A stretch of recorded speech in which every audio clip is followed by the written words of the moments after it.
Good morning, everyone. Thank you very much for joining us at this morning's Institute of Race Relations press briefing with Dr. Anthea Jeffery, the head of policy research for the Institute.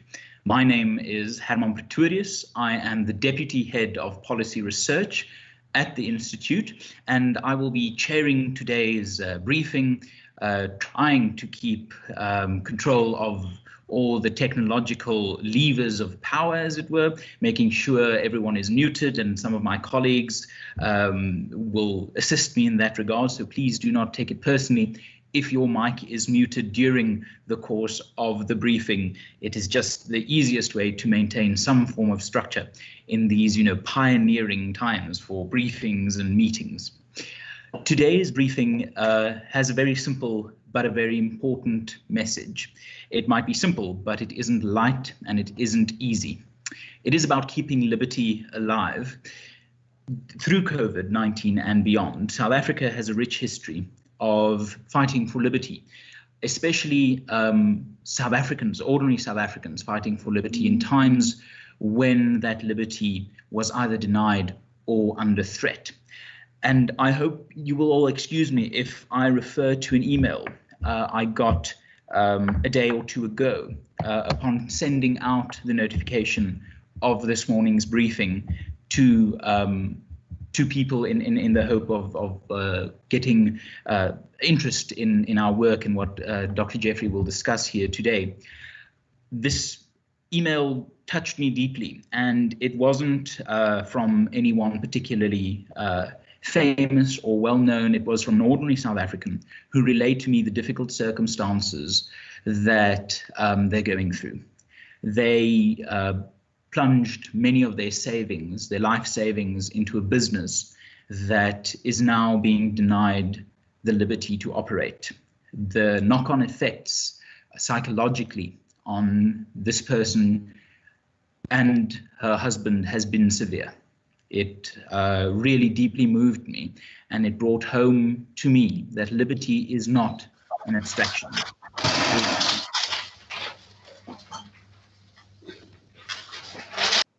Liberty is not an abstraction. It is not something that only interests those of us who work in think tanks. It is something that touches the lives of ordinary South Africans in immense ways. With that said, that is why we do the work we do at the Institute. It is not about the theory. It is about South Africans and really the liberty of South Africans. And it is my privilege to introduce Dr. Anthea Jeffery, who after this point I will call Anthea, on her insistence. She's the head of policy research with the Institute and will be taking us through today's briefing.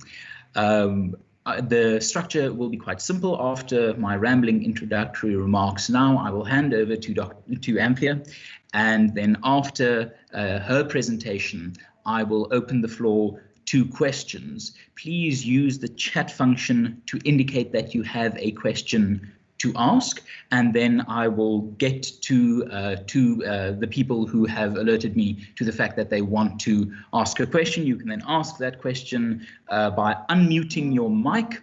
That you can do in the little bar that appears about a fifth of the way down the screen from the bottom, where there's a little microphone that seems to be styled after the microphones of at least the 1930s or 40s to my mind. But that is where you mute or unmute yourself to ask your question. So without further ado, Anthea, thank you so much.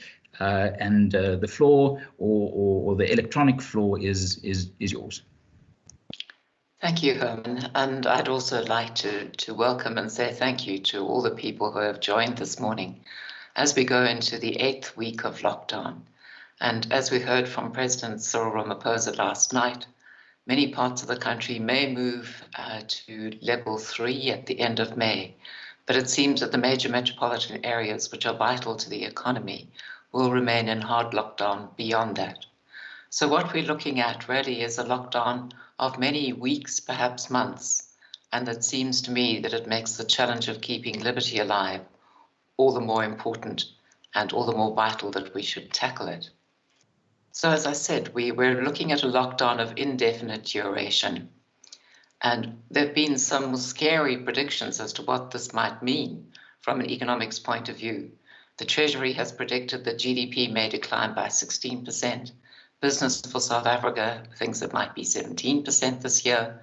7 million jobs likely to be lost if the lockdown is prolonged. And yet we also can see that the hard lockdown has failed to prevent transmission in areas such as Khayelitsha, where there has unfortunately been a 3,300% increase in detected infections for much of April. During the entire period, of course, the area was locked down. So if lockdown was succeeding, then we wouldn't have seen such an upsurge in that area or in many others. And I'll talk about that more a little bit later.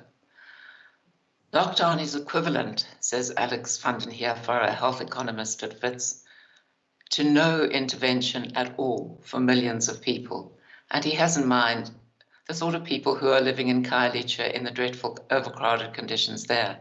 And the same applies, of course, in many other teeming informal settlements in particular, where it's simply impossible to practice social distancing or to maintain the sort of levels of hygiene that the government is urging, and where people often have to queue in overcrowded areas for shared taps and toilets. There are also worrying indications about what the economic effect of the lockdown is already on ordinary people.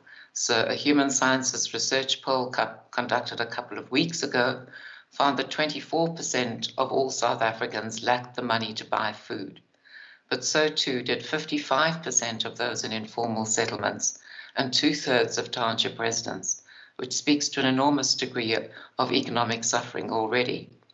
At much the same time, a smaller poll was conducted by a private organization called Victory Research, and it found, for example, that 79% of the people living in informal settlements are struggling to get food and other essentials.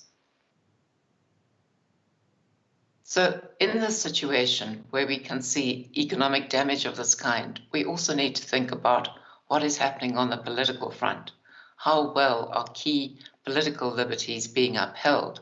And that takes us straight to the contested role of the National Coronavirus Command Council, or NCCC, which is its rather awkward acronym.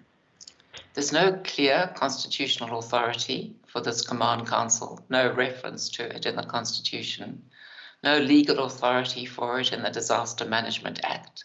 So it's really not clear where it came from or what it's doing. And that's why two advocates recently wrote to President Ramaphosa to ask, how was the NCCC established and what are its powers? And they got quick responses from the DG in the presidency and also from the presidential spokesperson, but neither of these answers went to the hub of the matter. The DG in the presidency rather gave the advocates a lesson in basic constitutional law, but he didn't deal with the questions which had been asked.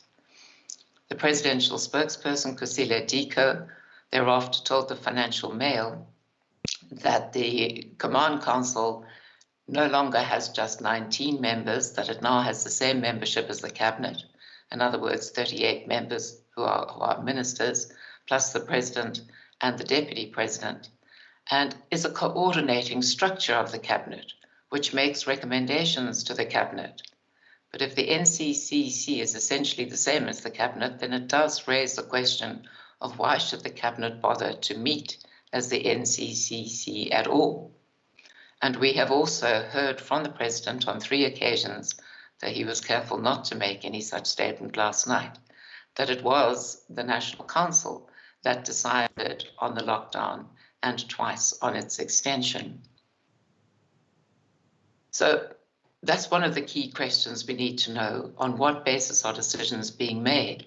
And some of those decisions, of course, include the deployment of the police and of soldiers. And there's been quite disturbing indications of abuses by some of the policemen and soldiers who have been deployed. Figures recently provided to the Portfolio Committee on Policing show that 50 people have died in police custody or as a result of police action between the 26th of March, when the lockdown began, and the 5th of May. We know very little about the circumstances of these deaths, but it does seem a considerable number.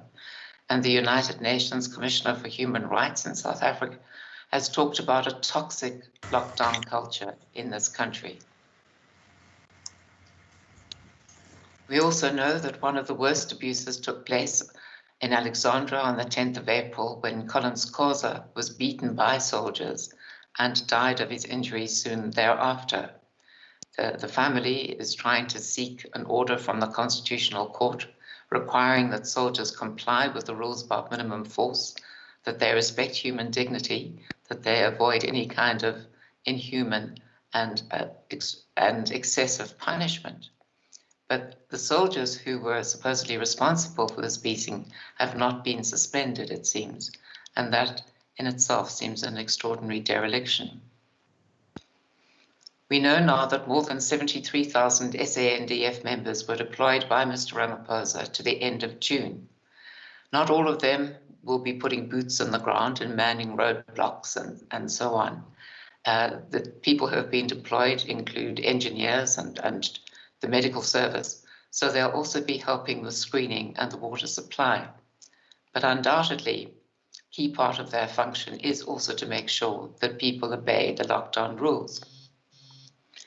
And though Mr. Ramaphosa is empowered by the Constitution to do what he's done in deploying these soldiers, the way in which national security is exercised is still subject to parliamentary control and should be subject to parliamentary accountability. But when a couple of SANDF senior generals took part in a discussion with MPs, they seemed very reluctant to account. Said one, you are not our client. We answer only to the commander-in-chief, in other words, the president. And another said, we will not allow anyone to insult the president, which again is not the kind of utterances one wants to hear from an army that's been deployed really to support the police, which is supposed to be simply helping people to comply with the rules, not engaged in harsh enforcement of the rules, and certainly not doing the kind of thing that resulted in the death of Collins Khoza. Also, a key part of the purpose of the army deployment is to enforce a night curfew, but that has no clear health benefit, just like many other of the regulations that have been introduced under the rubric of the lockdown. We also, unfortunately, have threats to free speech and the right to information. We know now that there was a model developed by Sakema, which is an organization at the University of Stellenbosch, which predicted some time ago that there would be between 87,900 and 351,000 COVID deaths. And that was the critical reason why the government decided on the lockdown, we're told. But the model is under wraps, and no doubt there are subsequent models that have also been developed, but they're also under wraps. And that means that the data, the methodology, the thinking behind the modeling can't be scrutinized. And Alex van den Heerver at Wits University has warned that this could mean that the data is skewed. And he says we really need much more information from the government to be able to make some sort of assessment for ourselves of the strategies being followed and their likely success. At the same time, major penalties have been introduced for publishing fake news about the virus or the state's response. That's only where that fake news is published with the intention to deceive, but it seems that that intention can be inferred from the surrounding circumstances, wouldn't have to be directly proved. In addition, we have a new monitoring platform established to ensure that misinformation as well as fake news are removed by platform owners, which sounds quite a draconian form of censorship, quite at odds with what the Constitution envisages. And nobody knows, of course, what misinformation comprises. It's a vague concept with many different potential meanings. There was, however, harsh ANC criticism of Report recently for misinformation and for not being loyal to the truth on a story that was in fact accurate, but which the ANC disliked because it criticized them for insisting that permits had to be provided to those who are handing out food parcels and trying to help the poor. We also know about the temporary removal of ENCA anchors from the air after they had criticized Dr. Nkosazana Dlamini Zuma and suggested that the decision on cigarettes had perhaps been made by her rather than the president. After that, Jackson and Tembo spoke out strongly against anybody implying that the president had not been fully supported by his cabinet, and saying this amounted to misinformation. One worries again that the ENCA reaction was a response to that kind of very strong criticism of misinformation and reluctance to get on the wrong side of the ANC on that kind of coverage. But of course, we have a right to receive and impart information guaranteed by the Bill of Rights, and misinformation cannot be proscribed by the government and in a way that complies with the Constitution, particularly if it's going to be in this very broad and uncertain terms. We also know that the state is talking about forcing people into state quarantine rather than allowing them to self-isolate at home. And there is, in fact, a very disturbing story of how this happened in Limpopo early in April. There were 2 doctors living in the province who were working in state facilities, in fact, in Mpumalanga, who probably contracted the COVID virus there. After they tested positive, they were forced from self-isolation at home into state quarantine at the Modimolle NDR TB facility. What was particularly worrying to begin with was that the MEC for Health in the province, who seemed to blame them for bringing the virus to her province, which was not true at all, seems to have lied under oath in order to obtain an ex parte order for their confinement in the NDR TB facility. And because it was ex parte, the doctors weren't there. They had no opportunity to provide their side of the story. And once at the facility, they found themselves effectively locked into their rooms, held there for 24 hours a day, deprived of medical attention, asked to use water bottles which had probably been used by TB patients and which might therefore be infected, and completely unable to attract the attention of the staff to attend to their needs.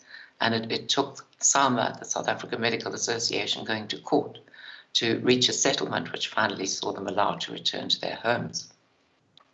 We also know that 10 people who were suspected of infection were forcibly detained at the Chepong Hospital in Klerksdorp, also under very unsuitable conditions. They hadn't tested positive. They said they would self-isolate at home, but they were forbidden from leaving, even though the ward where they were was unhygienic. Toilet didn't work, so they had to go into other wards, which was potentially a threat to patients in the hospital. Nurses, they said, who came into their ward were not adequately protected with PPE and the like. So it was a dangerous situation, and one that did nothing to help guard against the health risks. Dr. William Kiese has said this last week, people who test positive must go to state field hospitals or other state quarantine sites, even if they're asymptomatic. He did, however, say that they can self-isolate, which is an important qualification. But the level 4 regulations, which are highly coercive in forcing people into state quarantine, make only limited provision for self-isolation at home. And if we just look at it a little bit more at these rules, they're conflicting. There's one clause that says people who test positive or are simply suspected of being infected may not refuse to go to state isolation or quarantine sites. That anybody who objects may be placed in quarantine against their will, obviously, for 48 hours, pending the issuing of a warrant by a magistrate to authorize their compulsory testing. But there's no option for self-isolation under this clause for those who are infected or still only suspected of having the virus. By contrast, under another clause, which has broadly similar rules, these apply to people who are suspected to be infected or contaminated by the virus, which is interesting wording. And they too can be directed to go to a specified state facility unless a doctor instructs self-isolation. So there is a divergence between the two clauses, and it is confusing. But the real risk is that in the case of the 2 doctors, an official who has perhaps a different agenda from protecting people against the virus can use these sorts of powers to confine people to state facilities. And unless they're able to get relief from the courts, the result could be really an extraordinary derogation from freedom, which puts people more at risk from the virus than they might otherwise be. And it's certainly contrary to international guidelines for the treatment of COVID-19 and also to our guaranteed rights in the Constitution. So if that's the political side, it's also important to look at how economic freedom from state control has largely been snuffed out. We're now in a situation where all businesses need government consent to operate, and 80% were barred from doing so under level 5. About 60% are prohibited from doing so under level 4. And the government has set in motion a highly bureaucratic process under which its officials decide which sectors belong at which levels. And businesses also face a constant threat of having to close, which they would do if the government decides on a higher lockdown level in a particular area, or if an employee tests positive. Yet, as businesses pointed out, it's almost impossible to function under such circumstances where you simply don't know how long you'll be able to keep operating, whether it's at all possible to think about employing people or expanding, and where you constantly have the sword of Damocles hanging over you, under which you could be closed down at any moment. If these rules continue in the way they are now, unemployment could reach 7 million and the unemployment rate could exceed 50%. Many businesses that close will never reopen, as SARS has also warned. GDP could shrink by 30%, it's been estimated, if level 4 stays to December. And that could happen as the virus infections increase and the government decides that level 4 is the only appropriate way in which to respond. But in deciding when to go from one level to another, the government looks only at health criteria, not the impact on the economy. And the two key tests are the spread of the virus and the readiness of the health system.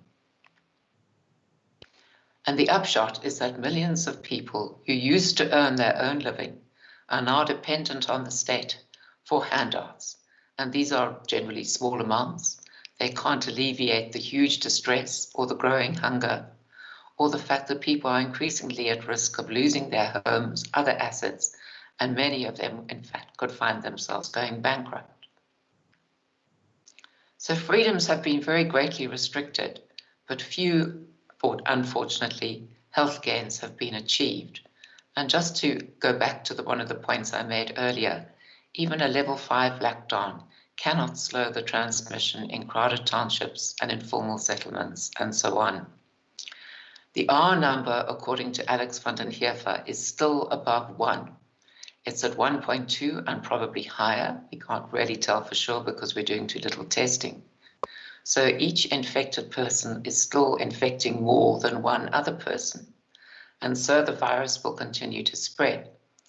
And Alex van den Heever predicts that there will be 26,000 new infections a day by the end of June, even if we maintain the level 4 lockdown right across the country, even if we go back to the level 5 lockdown, because we're simply unable to secure sufficient social distancing, etc., in so many areas. And the lockdown, as he said, is ineffective. It's equivalent to no intervention at all for millions of people. Professor van den Heever also warns that you can't significantly flatten the curve with R above 1. Professor Shabir Mahdi has made another crucial point, that you have to be able to trace 80% of an infected person's contacts if you want to halt the spread. And you also have to have the test results available within 24 hours if you're going to have any chance of doing this. And South Africa is falling down miserably on this as well, unfortunately. It's taking 7 to 14 days to get test results back. And at that point, it's far too late to trace. People simply can't remember all the people with whom they might have been in contact with such a long time ago. And the countries that have done well against the virus, such as South Korea, have in fact an even faster, have a 90% rate of tracing, and they're able to turn around their test results in less than 24 hours. And according to Professor Mahdi, we made a key error because we began the lockdown before the test and trace capacity was in place. And now that we have so many infections, more than 10,000, it's extremely difficult to apply what was necessary right at the start, and which we weren't able to do. We may be reducing COVID-19 deaths, but we're increasing others, which is the other truly tragic aspect of this lockdown. We don't know, as I said earlier, what sort of modelling the government is using because all the data is being kept from the public. But Zweli and Pide's media team did release a slide a couple of weeks ago, which gives us some insight into the kind of figures that the government is looking at. And according to the slide, the government expected, without a lockdown, to have 12 million infections, that 75% of those people would be asymptomatic, 3 million would get sick, there would be a 1% fatality rate, so we'd have 30,000 deaths. But with the lockdown, we could reduce that to 8 million infections. Again, 75% would be asymptomatic, so 2 million would become sick. 1% fatality rate would mean that we would have 20,000 deaths. So in essence, the lockdown, according to these figures, aims to prevent 1 million people from falling ill and 10,000 deaths. But this, of course, is based on the assumption that the infection fatality rate is 1%, and the deaths could in fact be far fewer if the infection fatality rate in reality is between 0.1% and 0.4%, and there is increasing evidence around the world that this is the more correct infection fatality rate. Professor Mahdi's own belief is that we'll have something like 25,000 COVID deaths this year. And he points out that we had more than that, 28,700 TB deaths back in 2017. There are also about 400 deaths a year from natural causes. But as Professor Mahdi and other doctors have pointed out, once we have increased hunger and poverty from the lockdown, it's going to push up deaths from TB far above the norm. And it will also push up deaths from diabetes, heart disease, cancer, HIV, malnutrition, and so on. And we are likely to get to the situation where the non-COVID deaths will far exceed the likely COVID ones. And in the UK, where more modelled information has been made available, at a time when they were anticipating 20,000 COVID deaths, they thought that the number of non-COVID deaths would far exceed that, would be 150,000. So it's not just that the non-COVID deaths will slightly exceed the COVID ones, they are likely to exceed the COVID ones by a very large margin. If we look at the constitutionality of the lockdown, we know, of course, that a national state of disaster does not formally suspend guaranteed rights, as a state of emergency would largely do. And we don't have a state of emergency, we have a national state of disaster. Those rights are theoretically all available, but of course lockdown rules have infringed many of them. Rights to dignity, equality, movement, assembly, just administrative action, not to be detained, and so on. All of these have been infringed.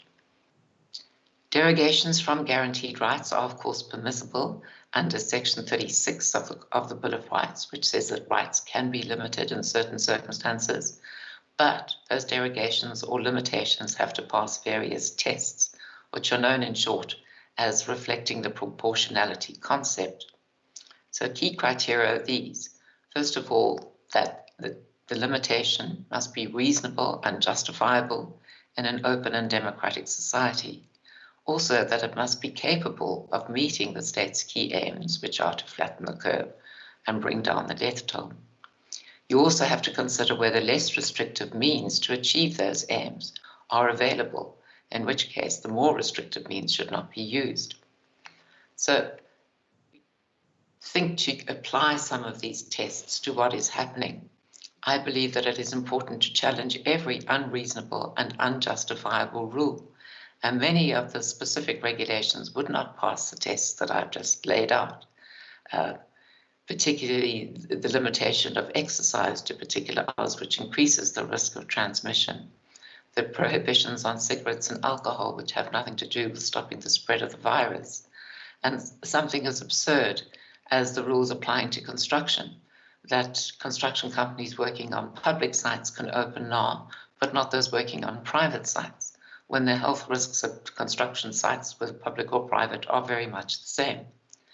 So where you have such unreasonable and unjustifiable rules, their constitutional validity should be challenged. We shouldn't simply let the National Corona Command Council or the cabinet make rules which infringe our constitution, which do not help in the fight against the virus, and we sit passively by. And we should also challenge the constitutionality of the lockdown as a whole. And why do I say that? Because it cannot bring R, that crucial number, below 1, nor does it make it possible to trace 80% of the contacts of infected people, which means that it cannot succeed in the government's main aims of flattening the curve and reducing the number of COVID deaths to a significant extent. And it will generate probably far more deaths from non-COVID causes than it is likely to save. Less restrictive means could also be found. The focus on protecting the elderly and the vulnerable, who make up a relatively small percentage of the population, should what we be aiming to do. We know that 75% of infected people will be asymptomatic. We also know that a good half of the South Africa's population is under the age of 25 and not particularly vulnerable to the virus. If they get sick, they're almost sure to be asymptomatic. And that I think it's 2/3 of the population is under the age of 35. So in this very youthful population, the focus should be primarily on protecting the elderly and those who are vulnerable because they have existing health conditions. But the ANC seems almost to welcome the approach that it has adopted, which it recognizes is going to bring about the total destruction of the economy. And it sees this perhaps as not such a bad thing, as it will then allow the economy to be reconstructed. And this will be done under major state control and with radical economic transformation as its foundation. And that is what President Cyril Ramaphosa said to an address to the Provincial Command Council in KwaZulu-Natal last week. So I think we have to look beyond the stated reasons for the lockdown and look to what might be called the NDR reasons for it. And let me elaborate a little. Since the 1960s, the ANC and SACP alliance has been committed to a National Democratic Revolution, or NDR, which is aimed at slowly, by incremental steps, taking South Africa from capitalism to socialism and ultimately to communism. But this is not something just that was adopted in the 1960s and has long been forgotten. On the contrary, the ANC recommits itself to the NDR at every one of its national conferences. It's done so from 1997 on, and it did so most recently at Nasrec in 2017. It wants to have increasing state control and ownership in key strategic sectors at least, as this is the hallmark, of course, of a socialist society. And on the path to that society, we do, according to the ANC, need this increasing state ownership and control. Key post-Nasrec aims are expropriation without compensation, which will cause enormous damage to jobs, growth, and people's prospects for getting ahead without solving the problems of land reform. The NHI, which will give the state a monopoly over health, which is unlikely to be any more successful than its monopoly over electricity, which will prescribe assets, in other words, that pension funds, public and private, should be compelled to invest in failing SOEs, which will result in much lower returns for all the people who are trying to save for their old age, and the printing of money to maintain state spending despite mounting state debt. Some countries have managed to get away with this without triggering hyperinflation. We're unlikely to do so because we have a different situation, and we could well rather find ourselves confronting the sort of economic malaise that now engulfs both Zimbabwe and Venezuela. The EFF has been particularly frank about the value of the lockdown. It also says that when the lockdown ends, there will be little tax revenue left because there will be obviously so little of the private sector still able to generate any kind of return. But government will still need an income. So government should nationalize key sectors, though it should perhaps allow private equity stakes in others. In other words, the lockdown is seen as a way of speeding up the NDR. What would have been slow and incremental before the virus can now be achieved far more quickly. And I, for one, fear that this may be part of the reason why the government is failing to recognize all the failures of the lockdown in protecting us from coronavirus, failing to recognize that the death toll from non-COVID illnesses could be far greater, and is continuing with the lockdown with extraordinary negative ramifications for the health and well-being of all South Africans, one that really does threaten to spark a humanitarian catastrophe, and which also, of course, has put both our political and our economic liberties enormously at risk. And we need to make sure that we can keep liberty alive through COVID-19 and beyond. I thank you. Thank you very much, Anthea.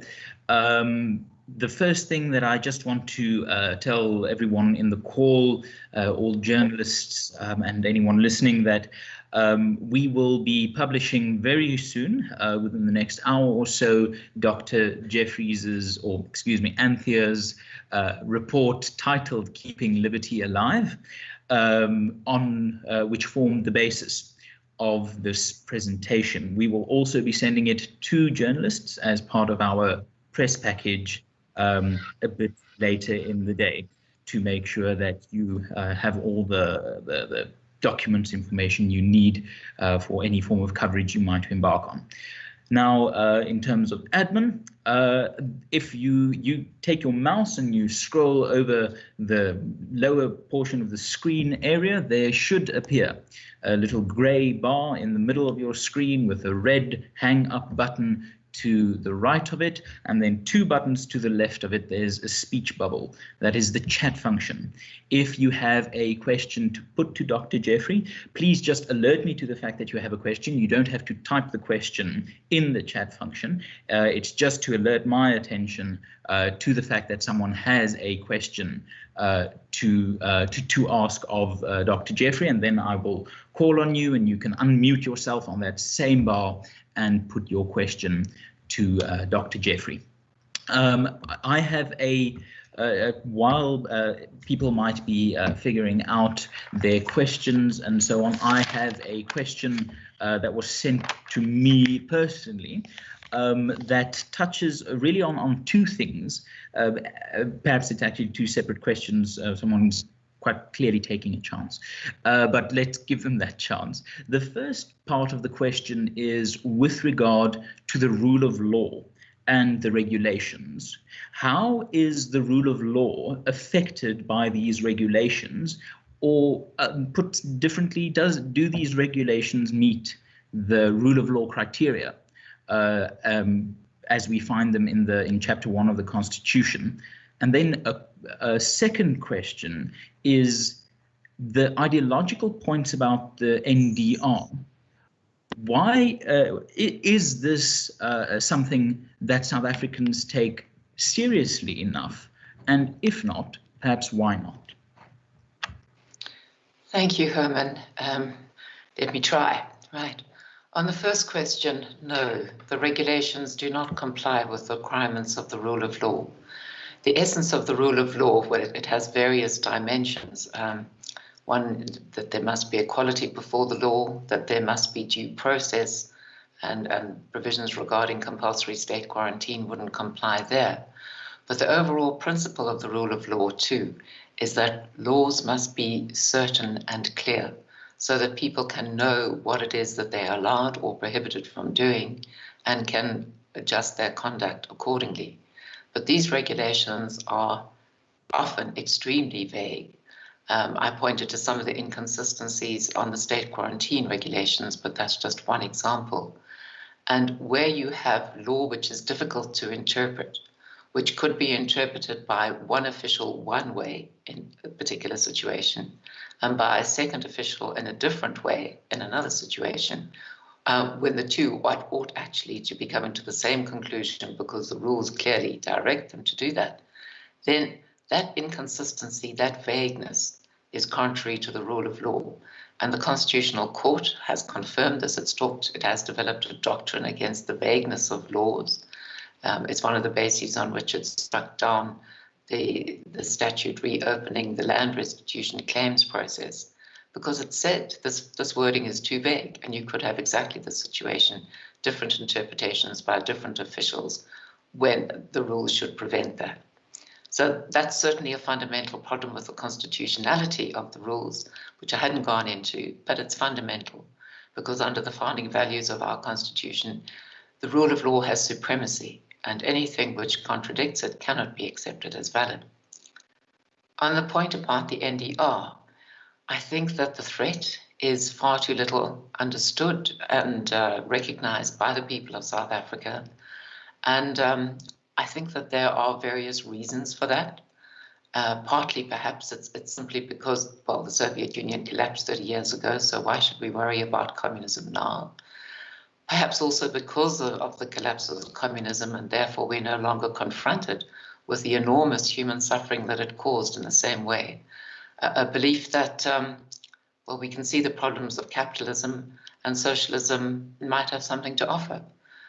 Whereas in the period when the Soviet Union still applied, and the huge repression, the enormous inefficiency, the corruption, the failure to provide people with basic goods and services, the cover-up of the Chernobyl accident, and all sorts of things, we've forgotten about. It was all more than 30 years ago. And that socialism is intended to lead to communism doesn't worry us in the same way it might have if we still had the Soviet Union as our example. But critically in South Africa, I think it's because people have very little understanding that the NDR is the second part of this two-stage process. The first was the People's War, which helped bring the ANC to power before 1994. And from then on, they've been applying the second stage, the NDR.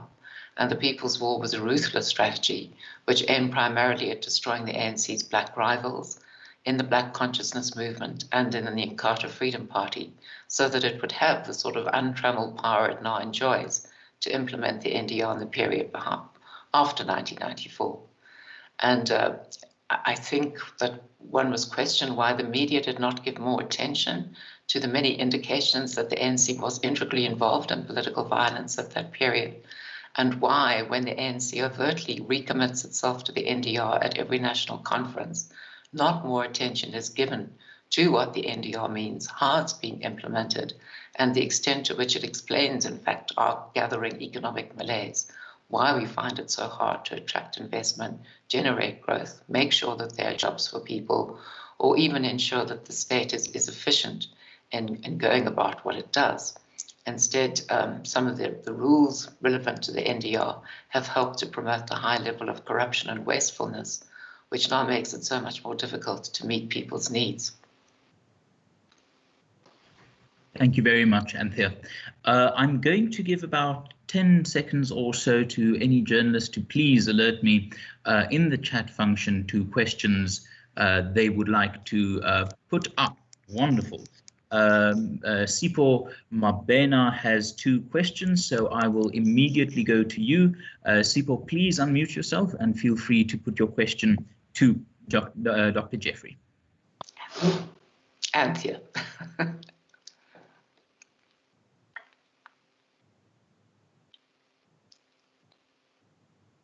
Sipho, we cannot hear you. Perhaps if you want to unmute yourself to ask the question of Anthea, you please need to unmute yourself in the little bar that appears in the middle of your screen, and click on the microphone button there. I seem to have trouble with the unmute button. That's what Sipho says. Right, I'll give you a second or 2 or 3 to try and figure out that muting problem. Let me quickly check on the participants list. We should have some indication as to whether... Sipho, you are unmuted. You are unmuted according to my information, so you are free to put your question to Anthea.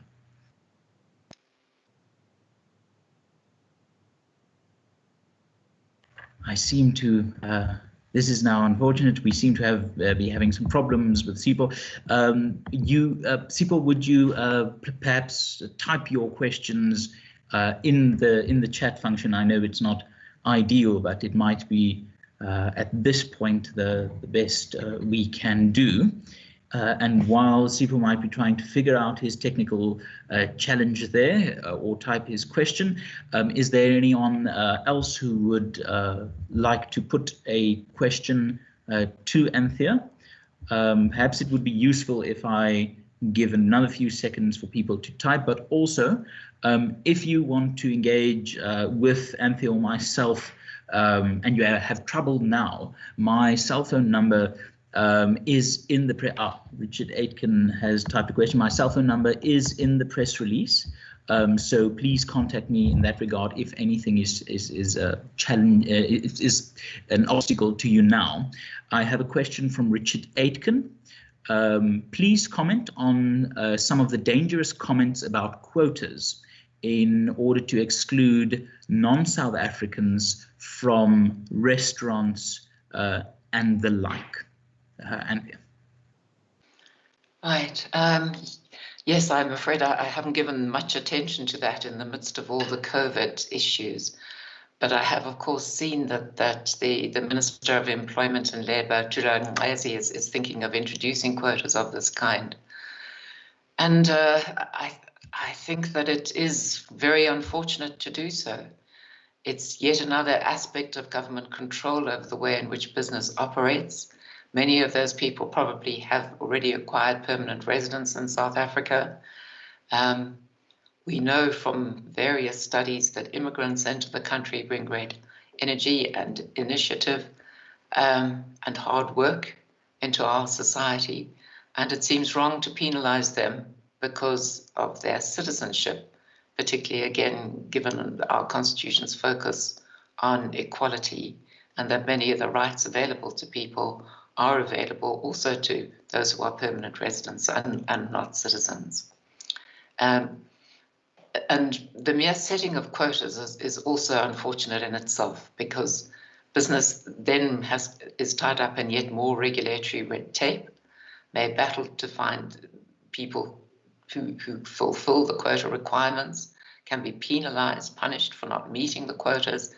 And all of it distracts attention from the key thing of running a business, which is difficult enough in itself, without having to cope with a great amount of regulation, which seems to have very little practical utility. Sipo has typed one of his questions. Thank you very much for that, Sipo. I will now read it out. Some of the gains achieved thus far, some of the health gains achieved thus far, have been attributed to the hard lockdown. Oh, I see.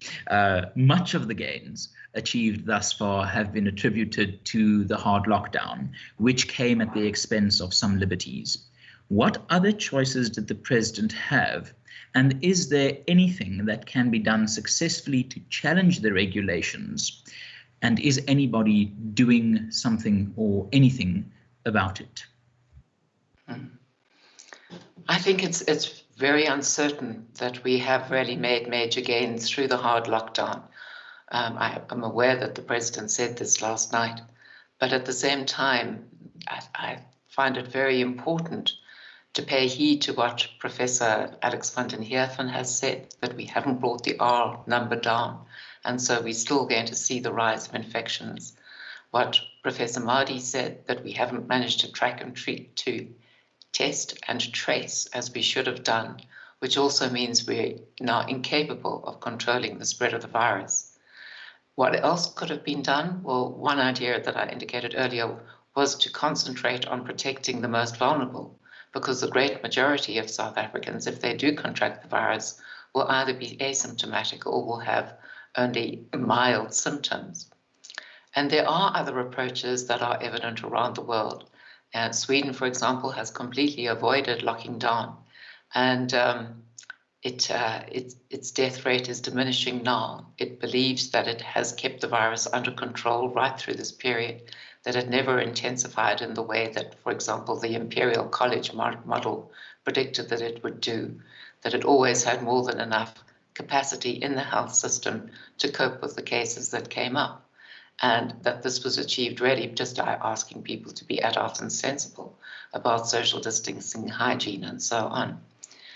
South Korea also avoided a lockdown, but did an extraordinary amount of testing, tracing, and then quarantining those who would pose risk to others. And again, that was a highly sophisticated approach, but it was successful and it was very different. And we may have ended up really with the worst of all worlds, with a very lengthy lockdown, which doesn't do enough by far to reduce the number of infections and deaths, because we can't reduce the R rate in the way that we should, but which has such vast implications for the economy, the lack of jobs. People are no longer able to earn a living. They're going hungry. They're going to lose their homes in many instances if this goes on for too much longer. And all the other non-COVID diseases are likely to gain in intensity. So we're not gaining overall from the lockdown. And this is why so many people have been saying in the past week, not only from business, but also from the health sector, that we need to put an end to the hard lockdown. 19 doctors wrote to President Ramaphosa a fortnight ago saying they're very concerned about all the non-COVID deaths that will arise, and that every day the lockdown continues will generate more of those deaths, more stunting and more malnutrition for children as well. Therefore, it should be lifted, and it should be lifted very soon. And then Sivo's second question is, can anything be done to successfully challenge the regulations? And are such endeavours being pursued? Thank you, Herman, for the reminder of that part. Yes, I think I've sketched very briefly, of course, here in this context here, that there are constitutional challenges to be made.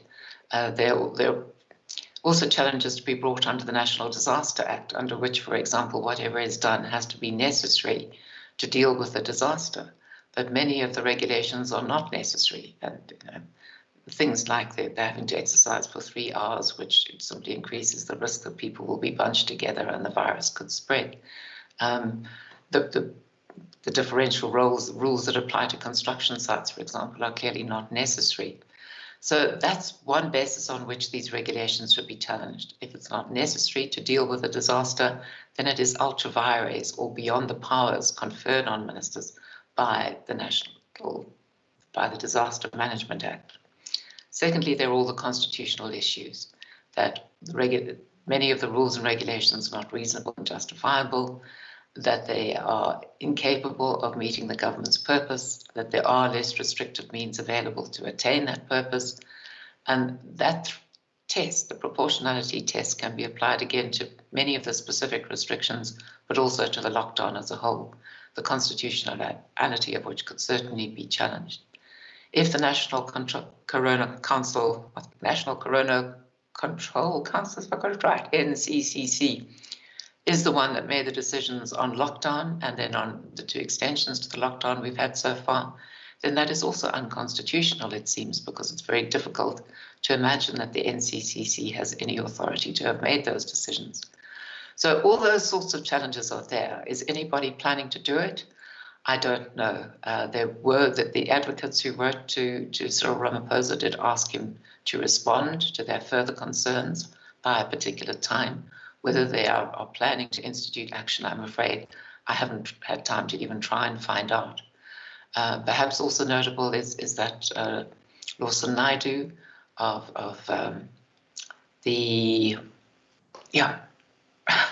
gone blank on the organization that he heads, but our key anti-corruption watchdog in the NGO sector, has criticized Parliament, CASAC, that's it, criticized Parliament for really failing in its functions. It's simply not challenged many of these regulations, not asked the hard questions about how they help against COVID and how much other harm they're doing.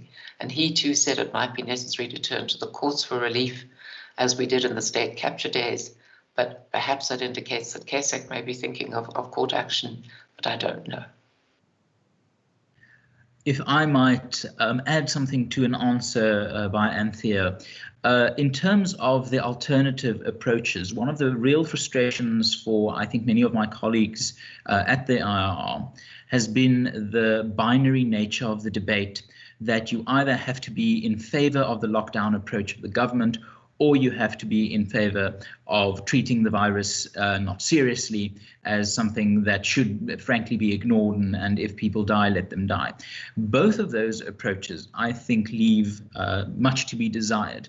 On the 25th of March, the day before the implementation or the coming into force of the lockdown on the 26th, the Institute of Race Relations published a comprehensive policy proposal framework titled Friends in Need, COVID-19, How South Africa Can Save Lives and Livelihoods. And very early on, we identified that the isolation of vulnerable people is something that should be very high in the government's priorities.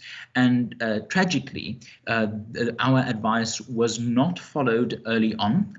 We didn't see many efforts made to isolate those people and to make it possible for people living in informal settlements who can't self-isolate achieve or have access voluntarily to keep their liberty alive to facilities that could do that.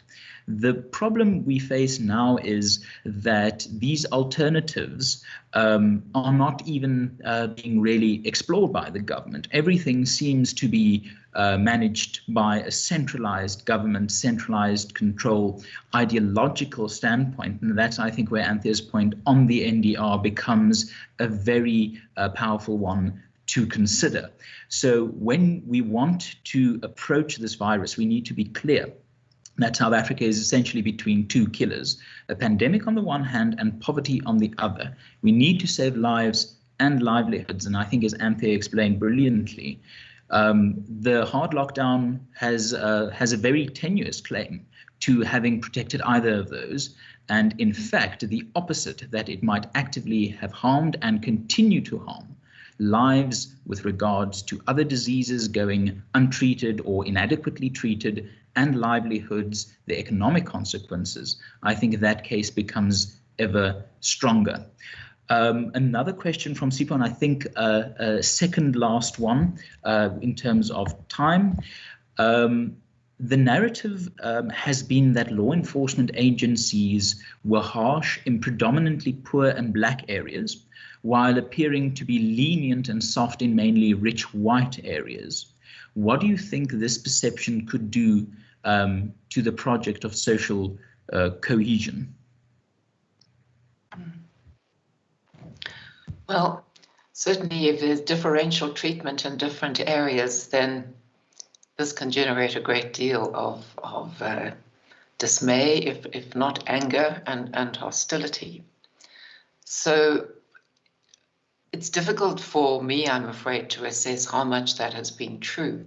But certainly, I think where we have seen evidence of abuses, it has been in areas where there's township areas, informal settlements, and so on. It may be that part of that is because the security forces see people more out on the streets than they are in the suburbs. And the underlying reason for that might be that because people living in overcrowded conditions simply can't be expected to maintain the social isolation.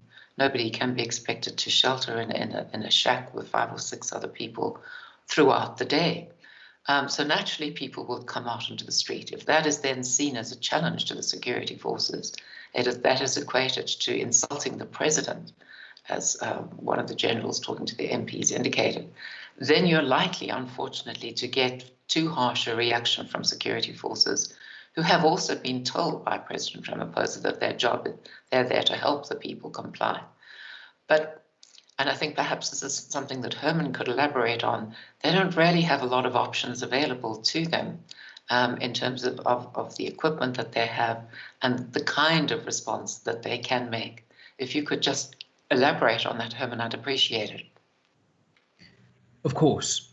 One of the problems, especially SANDF have been facing, is that while the police are adequately equipped when it comes to crowd control and riot control and, population control measures, the police are fine. The defense forces face a difficult challenge in the sense that the equipment they have allow them essentially only lethal force if they were to use firearms or ammunition. Rubber bullets, scatter shot, these typical population control equipment have not been widely rolled out to soldiers deployed in various areas of the country. And from what I can gather, it is not because these pieces of equipment are not available. It's just simply that the leadership of the army has not decided to make those available to the deployees. In defense or in somewhat mitigation of the army's position, I also understand that SUNDEF have been dragged into this role reluctantly. So this isn't where the SUNDEF forces would ideally be.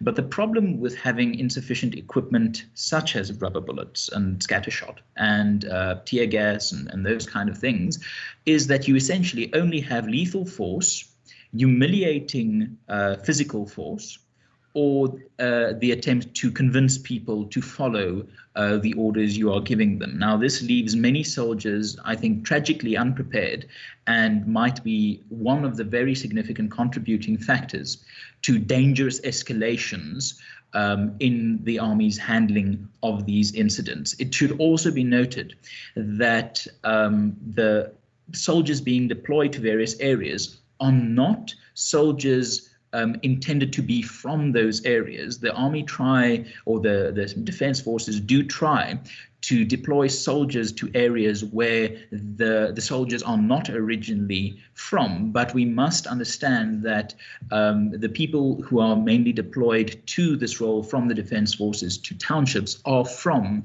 townships very similar, perhaps, even though it might not be the exact same area.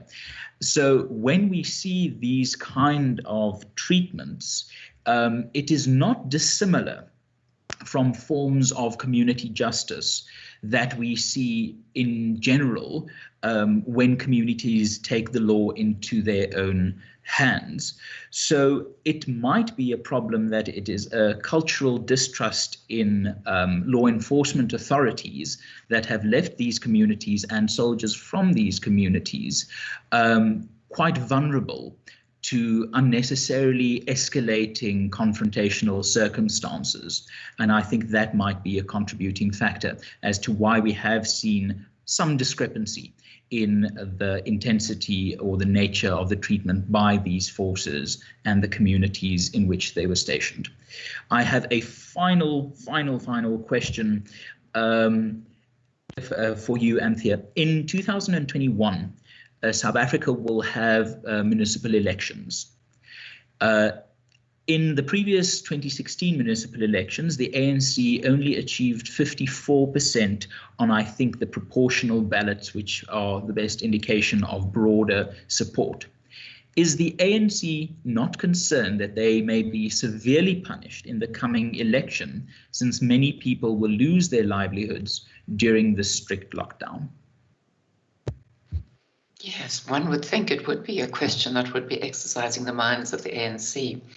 And as you may be aware, our chief executive, Frans Cronje, finds increasing evidence that by the time we come at least to the 2024 general election or the 2029 one, the ANC will have completely lost its majority. But certainly in 2021, they are vulnerable too.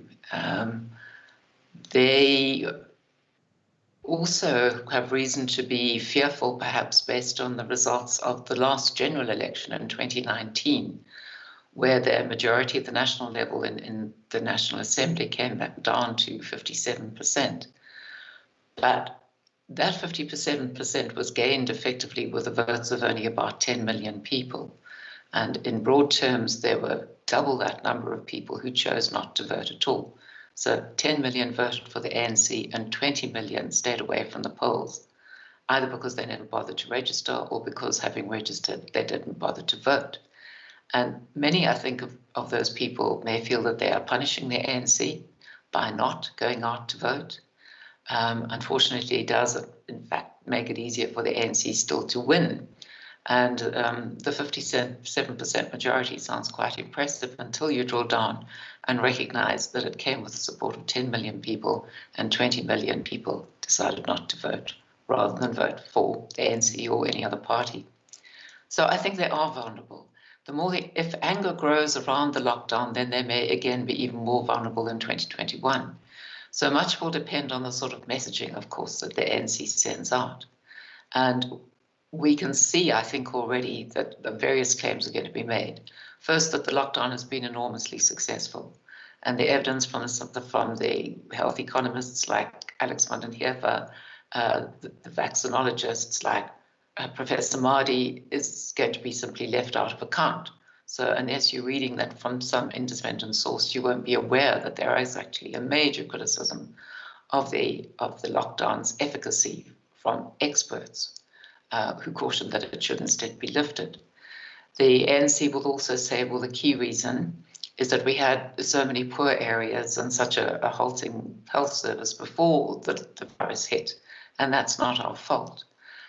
It's the fault probably of neoliberalism and the private sector.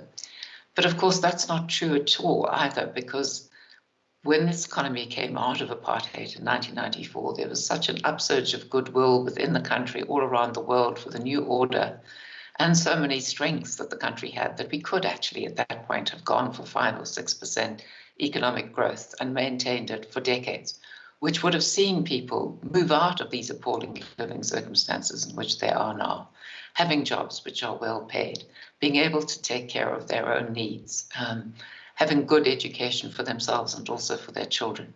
It would have been a complete game changer if the ANC had not been committed instead to the National Democratic Revolution, which requires that the capitalist economy must increasingly be curtailed, constrained, and ultimately crippled. And after 26 years, I fear what we've seen is that that capitalist economy has certainly been brought to its knees. And that's not because the free market itself is wrong or because of any other factor than the ANC's commitment to the NDR. But the messaging will be around the inequality that the ANC unfortunately has been unable to resolve for reasons beyond its control. And so through this kind of messaging, we've done the best we can through the lockdown. We've done good things in the lockdown, and we can see the inequality that's to blame for all the problems, and we're now going to fix the inequality through radical economic transformation. As Cyril Ramaphosa said, they might just still get that bare majority.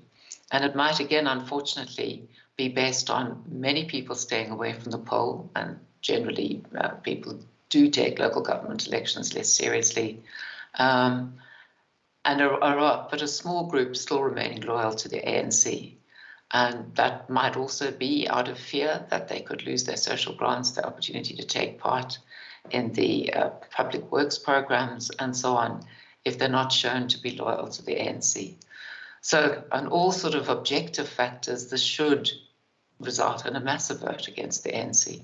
But given the difficulty of conveying enough information to enough people and the ANC's skill in messaging around the problems that it has often itself created, we don't know if that will be the outcome.